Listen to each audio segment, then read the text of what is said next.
Salut, c'est Marjorie, bienvenue dans mes lectures. Aujourd'hui, je vous présente un recueil de nouvelles noires, Haïti noir, sous la direction d'Edwidge Dantika. En nous commencer, petite vidéo ça. Un recueil qui est aux éditions Asphalt City, 18 nouvelles qui sont séparées en 3 parties, Magie noire, Eau trouble et Noir sur blanc.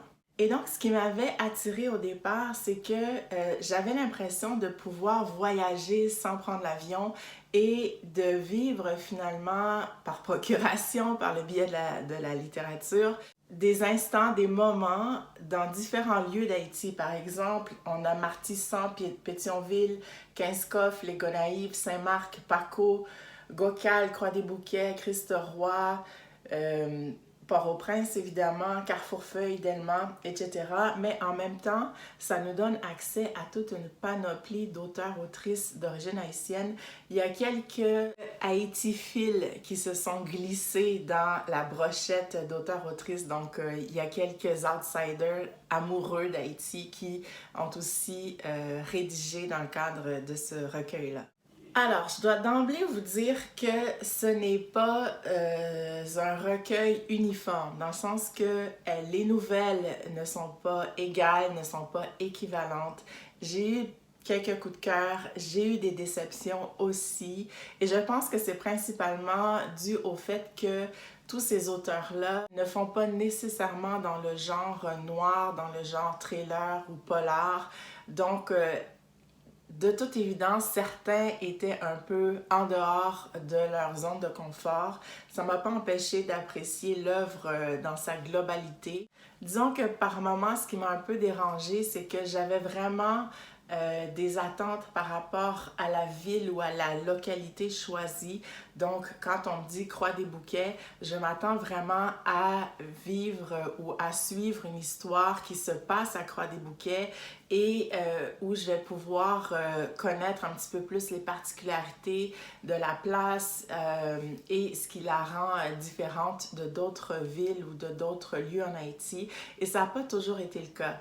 Il y a des lieux où on donnait un nom de ville, mais l'histoire aurait pu se passer n'importe où ailleurs en Haïti ou même dans d'autres pays. Par contre, mes coups de cœur, ce sont principalement les nouvelles où l'intrigue était vraiment enlevante et puis où la fin était surprenante. Il y en a une en particulier qui m'a laissé bouche bée, mais littéralement, je suis restée la bouche ouverte à la fin de ma lecture. Je n'ai pas vu venir la fin et vraiment, celle-là, gros coup de cœur. J'ai lu le roman.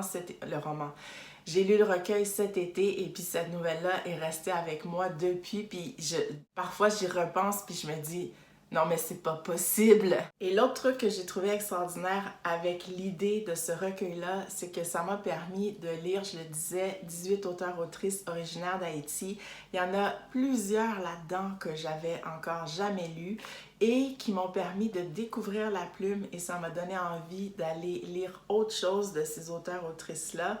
Par exemple, Louis-Philippe d'Alembert, je vous l'avais d'ailleurs mentionné dans ma vidéo 2022, le tag que j'ai fait, ça m'a vraiment donné envie de lire sa plume. J'ai beaucoup aimé sa nouvelle. De retour, désolée, j'ai manqué de batterie. Je disais donc que j'ai particulièrement aimé le texte de Louis-Philippe d'Alembert qui se déroule à Pétionville, mais j'ai aussi beaucoup aimé celui de Marie-Lily Serra à Martissan, celui de Josaphat Robert Large qui se déroule à Paco, celui de Ibi Anou Zoboy qui se déroule à Delma et puis évidemment celui de Gary Victor qui se passe à Port-au-Prince. Gary Victor qui est en plein dans son élément, dans ce type, dans ce genre de littérature, lui qui écrit des polars, des thrillers vaudous. Ça fait 2 fois que je manque de batterie, alors je vais me dépêcher de terminer en vous disant que c'est une lecture que je vous recommande. Pour moi, c'est tombé exactement au bon moment dans ma vie. Je l'ai lu cet été alors qu'il se passait plein de choses et je l'ai lu sur une longue période de temps, mais le fait que ce soit des nouvelles avec des histoires complètement différentes, des lieux complètement différents et une écriture différente aussi parce que c'est différent. Prise 3, donc je disais que ça permet une lecture sur la longueur, ça permet de savourer chaque nouvelle à notre rythme. Et donc, ça a été la parfaite lecture pour mon mois d'août 2021. Sur ce, je vous laisse et puis je vous dis à très bientôt dans une prochaine vidéo. Ciao!